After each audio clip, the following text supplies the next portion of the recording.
Drop it. Assalamualaikum warahmatullahi wabarakatuh. Baiklah, perkenalkan, nama saya Cisha Prasmi. Saya dari Pendidikan Sejarah. Mata kuliah Inovasi Pendidikan akan menjelaskan mengenai materi yang ingin saya sampaikan, yaitu materi pembelajaran kontekstual dan pembelajaran based learning. Nah, ada yang tahu nggak pengertian dari kontekstual itu apa? Saya akan menjelaskannya. Pengertian kontekstual itu merupakan guru memberikan materi dikaitkan dengan hubungan kehidupan nyata siswa di dalam kehidupan sehari-harinya. Pembelajaran kontekstual menekankan pada siswa untuk berkreatif serta berpikir kritis, di mana siswa atau guru menghubungkan dengan kehidupan nyata siswa tersebut. Nah, baiklah, saya akan melanjutkannya. Karakteristik pembelajaran kontekstual. Karakteristik pembelajaran kontekstual ini ada 4, yaitu yang pertama, belajar dengan bergairah. Maksud di sini belajar dengan bergairah, siswa atau peserta didik belajar dengan semangat yang tinggi untuk mencapai suatu proses pembelajaran. Yang kedua yaitu kerjasama dan saling menunjang. Maksud di sini kerjasama antara kelompok, saling mendukung antara guru dan siswanya. Yang ketiga yaitu menyenangkan dan tidak membosankan. Maksud di sini pembelajaran kontekstual yang dibuat ini harus menyenangkan dan tidak membosankan dengan peserta didik di dalam kelas. Yang keempat yaitu siswa aktif dan kritis serta guru yang kreatif. Maksud di sini siswa aktif dalam proses pembelajaran. Siswa bertanya kepada gurunya dan harus berpikir dengan kritis, serta guru yang kreatif. Maksud di sini guru yang kreatif memberikan pelajaran kepada siswa dengan menggunakan model atau metode pembelajaran yang ada. Saya akan menjelaskan mengenai komponen pembelajaran kontekstual.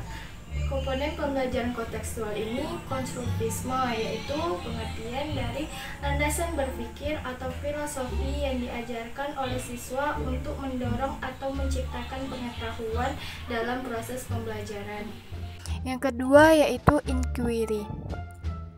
Siswa tergerak untuk membangun ide hingga strategi pembelajaran sendiri, diperlukan faktor pendorong buat menggerakkan mereka. Yang ketiga yaitu question. Bertanya adalah langkah awal seseorang siswa untuk mengungkap pengetahuannya. Yang keempat yaitu learning community. Memberikan berbagai pengajaran yang berfaedah bagi siswa, antara lain kerjasama untuk memecahkan suatu masalah. Yang kelima yaitu modeling. Yang keenam yaitu reflection. Reflection ini merupakan respons terhadap kejadian suatu masalah di sekitar siswa tersebut. Yang ketujuh yaitu penilaian. Maksud di sini mengumpulkan sejumlah data siswa untuk memberikan penilaian. Nah, selanjutnya di sini saya akan membahas mengenai pembelajaran problem based learning atau pembelajaran berbasis masalah. Teman, kita akan membahas mengenai pengertian problem based learning. Pembelajaran berbasis masalah merupakan penggunaan berbagai macam kecerdasan yang diperlukan untuk melakukan konfrontasi terhadap tantangan dunia nyata, kemampuan untuk menghadapi segala sesuatu yang baru, dan kompleksitas yang ada. Pembelajaran berbasis masalah adalah metode mengajar dengan fokus pemecahan masalah yang nyata.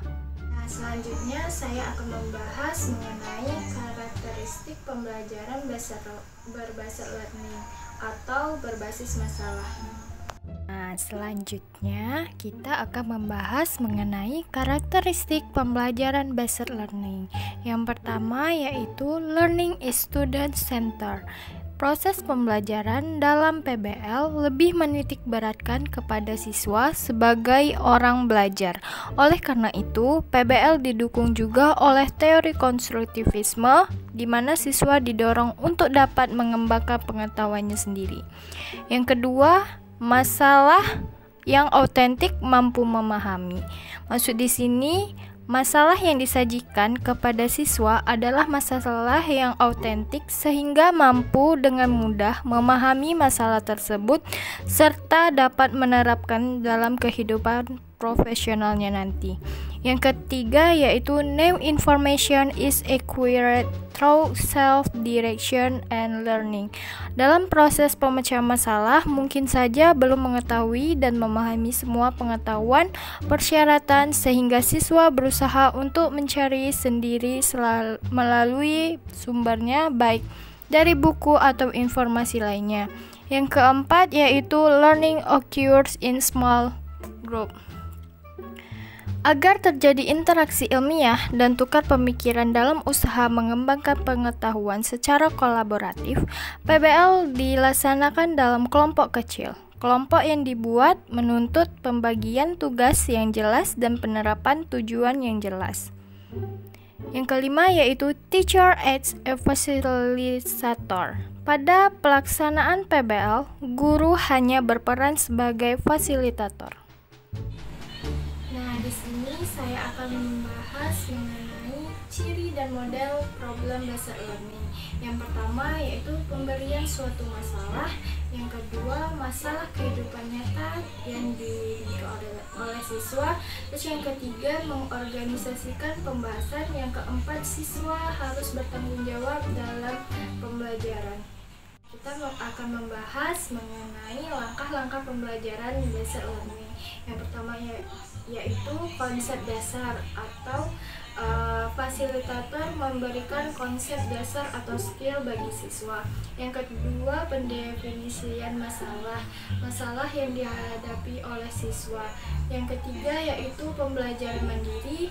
Siswa harus mandiri dalam pembelajaran, misalnya mencari sumber atau informasi yang akan dipelajarinya. Pertukaran pengetahuan, mendapatkan sumber untuk pertukaran pengetahuan yang dimiliki oleh siswa dalam proses pembelajaran. Setelah mendapatkan sumber untuk keperluan pendalaman materi dalam langkah pembelajaran mandiri, selanjutnya pada pertemuan berikutnya, peserta didik berdiskusi dalam kelompoknya untuk mengklarifikasi capaian dan merumuskan solusi dari permasalahan kelompok. Yang kelima yaitu penilaian. Penilaian dilakukan dengan memadukan 3 aspek pengetahuan, kecakapan, dan sikap atau attitude. Sekian dari saya atau materi yang saya sampaikan mengenai pembelajaran kontekstual dan pembelajaran based learning atau pembelajaran berbasis masalah. Sekian dan terima kasih. Wassalamualaikum warahmatullahi wabarakatuh.